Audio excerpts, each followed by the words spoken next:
The top 10 greatest French kings. French history has seen many great and terrible kings.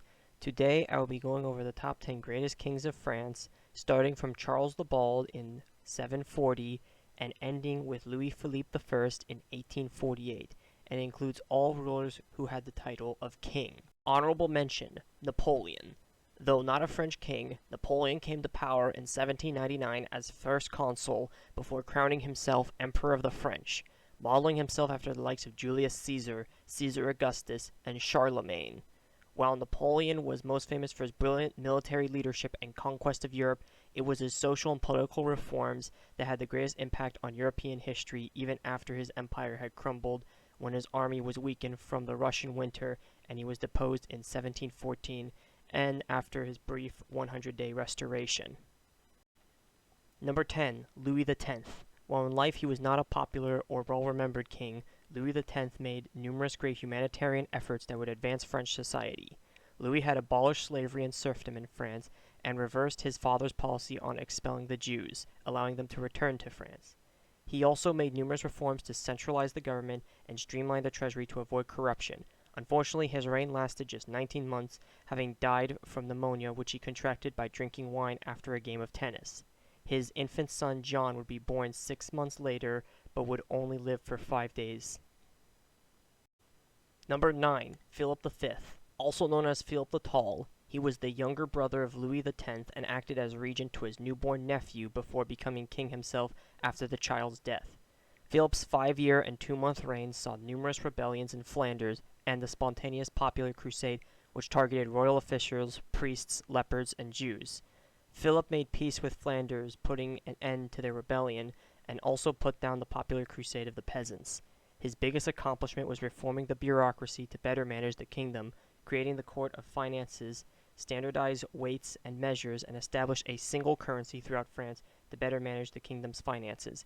He died of dysentery on January 3, 1322, and was succeeded by his younger brother Charles the Fair, the final senior branch Capet king. Number 8. Francis I.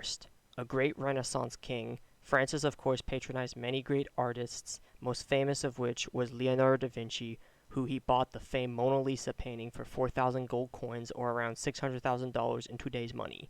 He also ordered the construction and expansion of various palaces, the most famous of them being the Louvre, Chateau de Madrid, and Chateau de Chambord. Along with his patronage of the arts, he was an imposing warrior known as the Night King. He continued his predecessor's Italian wars to varying degrees of success and attempted to become Holy Roman Emperor in the imperial election of 1519 but failed to win, leading to his rival Charles of Spain becoming the new Holy Roman Emperor and thus seeing France encircled by the Habsburgs. He attempted to create an alliance with his English counterpart Henry VIII at the lavish field of the Cloth of Gold, but would fail to create an alliance or long-term peace. Francis also played a major role in promoting languages outside of Latin by declaring French as the national language and opened the College Royal, which taught Greek, Hebrew, Aramaic, and Arabic, giving him the nickname the Father of the Letters. As such, he maintained an informal alliance with the Ottoman Empire, who played a major role in preventing Henry and Charles's advancements into France. Despite his love of war, France promoted humanism ideals and was initially tolerant to the Protestants of France before the affair of the Plascards, and reversed his tolerant stance towards the Protestants. Francis also pioneered the exploration of the New World, paving the way for later generations of French kings to colonize North America and the Caribbean. Number 7. Henry IV, the first Bourbon king. Henry was the king of Navarre, which saw its title separated from France after the death of Charles the Fair and the Valois dynasty began, as Navarre did not follow the Salic law and allowed women to rule. After the death of the final Valois king, Henry III, Henry of Navarre ascended the French throne as Henry IV in 1589, reuniting the crowns of Navarre and France. Not only did he just start the Bourbon dynasty, Henry made numerous great reforms to the government and law. Having initially been a Protestant before converting to Catholicism, Henry sought to end the conflict between Roman Catholics and Huguenots, which had threatened his life numerous times, and signed the Edict of Nantes in 1598, which led to numerous assassination attempts on his life by radical Catholics, facing 12 assassination attempts throughout his 21-year reign as King of France, eventually costing him his life in 1610, having been stabbed to death at the age of 57. Throughout his reign, though Henry was very active in managing his kingdom, focusing on eliminating corruption, colonizing America, improving state finances, promoting education, and increasing agricultural output. Henry laid the groundwork for the later Bourbon kings to consolidate power as absolute monarchs and lead to France becoming a dominant European power. Number 6. Louis the Fat. Despite his derogatory nickname, Louis VI was a strong king both as a political and military leader. After the death of Charlemagne, the subsequent Carolingian kings and later Capet kings had become weak due to poor character attributes and nobles seizing more autonomy. Louis VI, however, was described as the first strong king since Charlemagne. The majority of his nearly 3-decade-long reign was quelling rebellions of the nobles he called the robber barons and King Henry I of England. Louis was described as a great warrior and general, being very successful with his wars against the robber barons, though unfortunately his war with Henry of England would end in a stalemate. He also repelled Holy Roman Emperor Heinrich V from invading France, with the new united barons rising up to defend who they declared as the new vassal of the patron saint of Paris, Saint Denis. Number 5. Charles VII. Known as Charles the Victorious, Charles almost never became king as he was disinherited by his father, the notorious Charles the Mad, in 1420 and named Henry V of England as his successor. Charles barely lucked out with Henry's untimely death and the nobles refusing to recognize the infant Henry VI as the new king of France, declaring the Treaty of Troyes as invalid and Charles as the true Dauphin. His early reign was known as the King of Burgos, as Paris was occupied by the English. Charles took immediate action with his generals and leaders, with his most famous leader being the peasant girl turned heroine Joan of Arc, who claimed to have had visions from Michael the Archangel and saints to lead France to victory, inspiring hundreds of depressed Frenchmen to fight for their king. Joan of Arc, with the aid of great commanders La Hire and Jean Patron de Zertrilles, expelled English forces from Orleans and eventually conquered Reims, allowing Charles to officially be crowned. Charles also maintained vital alliances with his mother-in-law, Queen Yolande of Aragon, and the Duke of Burgundy to denounce Henry VI as the King of France and eventually push the English out of France, with the exception of the port city of Calais. Although his later years were marked with court discourse with his son, the Dauphin, future Louis XI, his decisive leadership and faith of Joan of Arc led to his armies putting an end to the 100 Years' War after his father nearly signed away France to the Lancasters and secured the Valois dynasty for generations to come. Number 4. Saint Louis. The only king in the 1,000-year history of France to be canonized as a saint, Louis IX became king at 12 years old on November 8, 1226, after his father had died from dysentery. Louis would become one of the most influential kings of the Middle Ages. An incredibly pious and Christian king, Louis enforced strict Catholic orthodoxy, adding laws against blasphemy and banned usury, including for Jews. Louis also commissioned the construction of numerous chapels and cathedrals, the most famous of which is the picturesque stained-glass-oriented Sainte-Chapelle in Paris. However, he also made the justice system much more fair to his people by banning trials of ordeal, stifled private wars, and introduced the innocent until proven guilty approach to law, as well as created a military police force. Under Louis, France reached its peak in terms of wealth and political influence of Europe during the Middle Ages.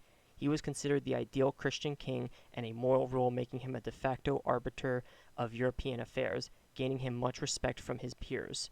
During his reign, him and Henry III signed the Treaty of Paris, which ended the 100-year conflict between the Capetains and the Plantagenets, securing control of France and loosening the control of the English, though this would eventually contribute to the start of the 100 Years' War.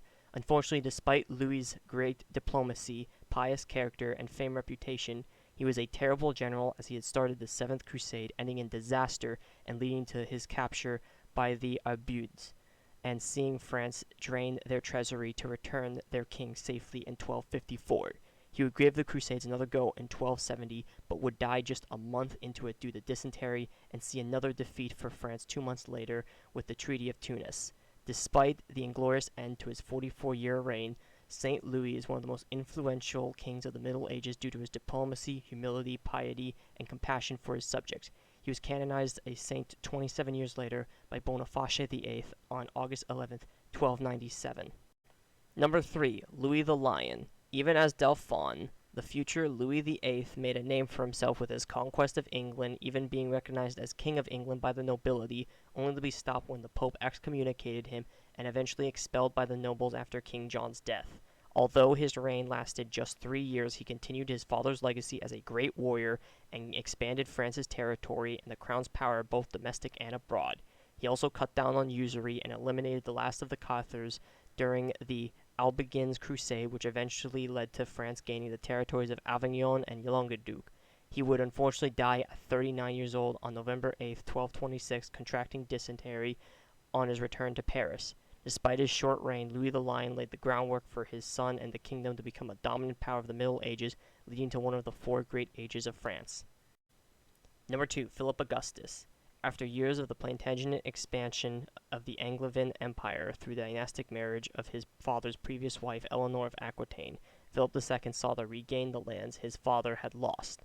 In his early years of his reign, he had built up the military, turning it into a juggernaut and allowing him to reclaim the majority of France's former territory.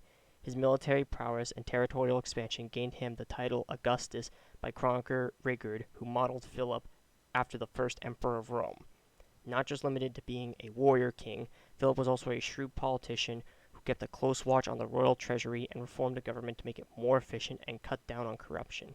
Philip also limited the power of the nobility by granting liberties to the rising bourgeois class. By the end of his reign, France had grown to become a major power, laying the foundation for his successors to oversee France, become one of the strongest and most influential kingdoms of the Middle Ages. As a final addition to his grand legacy, Philip changed the title from King of the Franks to King of France, a title that would last until 1830. Number 1, Louis XIV.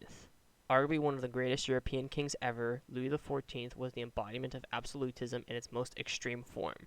Reigning for 72 years, longer than any monarch before or after him, Louis oversaw the rise of France to its peak in terms of wealth, art, and glory, earning him the titles the Sun King due to his extravagance and being the center of continental European politics, and the Great. Louis's reign, however, was not always so grand and nothing was guaranteed for him. But when his father died in 1643, Louis was just a boy, and his mother, Queen Anne of Austria, and her top advisor, Cardinal Mazarin, acted as regent. During the premiership of Cardinal Richelieu and later Mazarin, the crown began to centralize power and attempted to impose taxes on the nobility, who were exempt to pay for the costs of the 30 Years' War, much to their discontent. This led to the Fronde in 1648 by the Parliament nobles and various princes and dukes of the kingdom. The Fronde revolted against the regency and stormed the palace searching for the boy king, only to find him sleeping in bed.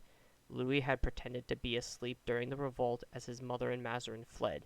This event is what inspired Louis to move his court from the Louvre Palace in Paris to the new lavish Palace of Versailles outside of Paris, which had been greatly expanded from the humble hunting lodge his father had built many years ago. At Versailles, Louis used his court to act as a gilded cage for the nobility. The palace was a spectacle by design to distract the nobles, and coupled with strict etiquette, similar to the sun of the solar system, Louis was the center of attention. If the nobles wanted to maintain their status in court, they had to be at Louis's beck and call, which he used to occupy them with embarrassing tasks, such as putting on and taking off his nightgown. This made it impossible for the nobles to revolt against him. His patronage of the arts is easily his most famous aspect of his reign, having commissioned thousands of pieces of artwork over his lifetime. Much of the work he commissioned centered around himself, having over 300 portraits or busts created, many of which model himself after the classical Greco-Roman gods like Apollo. Along with art, Louis also patronized and starred in numerous ballets and plays, once again projecting a godly and divine image, further bolstering his strength and power, which was the foundation of the divine right of kings. A major aspect of Louis's reign that was overshadowed by his flashy palace and territorial conquest was the various legal and financial reforms that Louis and his ministers ushered in during his reign. His chief minister of finances, Jean-Baptiste Colbert, enacted policies of mercantism, leading to the French economy rapidly advancing, as well as lowered the debt of France prior to the later wars. The rapid economic growth led to various construction projects and development of Paris, which saw the implementation of running water, renovation to the sewer system, creation of street lamps, and various schools, universities, and hospitals being built. One of the most prominent buildings was the Hotel of Invalids in Paris, acting as a monument for the fallen soldiers. Louis also made numerous radical changes to the law to make it more fair and just. He enacted numerous grand ordinances which aimed to codify and unify the secular law of France. Code Louis, as they would be known, formalized the ancient laws and traditions, as well as applied them to all vassals in France. In many ways, Code Louis was a precursor to the more influential and famous Napoleonic Code. Louis also established the Code Noir, which aimed to make slavery more humane by giving harsh punishment to the murder of slaves and forbidding the separation of families. Along with his legal decrees, Louis also passed an ordinance in 1698 requiring all parents to send their children to school until the age of 14 and established a national wage for teachers. His most infamous edict was the Edict of Fontainebleau, which essentially revoked the Edict of Nantes and led to the mass exodus of Protestants, solidifying France as a dangerous enemy of Protestant nations like the Netherlands and England. The second biggest aspect of Louis XIV's legacy was the half dozen of long and taxing wars fought over his lifetime against various coalitions.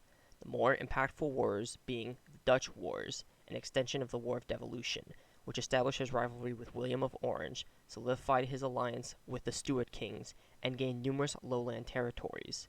The next war was the War of the Grand Alliance, where France faced against a coalition of essentially the entire major European powers, including England, as William of Orange had usurped his father-in-law James II, ending France's alliance with the Stuarts of England. The war saw the rapid development of military and naval powers and went on for 9 years, draining the treasuries of virtually everyone involved. Despite France's strong showing, the war more or less ended in a stalemate in 1697. Although France retained Alsace and regained Acadia and Pondicherry, they returned numerous territories to the various belligerents, and Louis would recognize his Protestant rival as the King of England.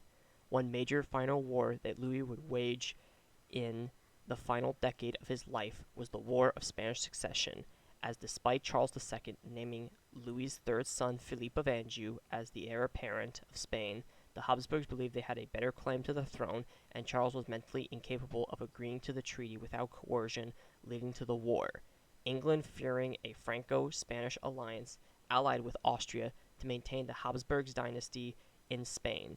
After 13 long years, Louis got his son on the throne, ending the Habsburg encirclement of France, but at the cost of Spain's various Italian and lowland claimants, and Philippe renouncing his lineage's claim to the French throne, preventing a true union, along with the massive amount of lives lost and debt that was accumulated, which on his deathbed he would regret. Louis tried to warn his 5-year-old great-grandson and heir to not follow the bad example which I have set for you. I have often undertaken war too lightly and have sustained it for vanity. Do not imitate me, but be a peaceful prince, and may you apply yourself principally to the alleviation of the burdens of your subjects, even with the cost in both human life and debt for all the wars. France would continue to prosper as the center and genesis of Enlightenment philosophy, and be an economic powerhouse until it all came crashing down in the French Revolution nearly 8 decades after Louis's death. Louis XIV was posthumously praised by many great political and philosophical figures, including Napoleon, who dubbed him the only king worthy of a name. Voltaire, although critical of Louis's ego and excessive wars, praised his patronage of education and arts, and dubbed his reign as France's greatest of the 4 great ages when reason and culture flourished. Louis XIV's legacy still shines bright today as it did over 300 years ago, and he is arguably the greatest king of France. I hope you all enjoyed this video, and if you did, leave a like, comment, share, and subscribe for more videos.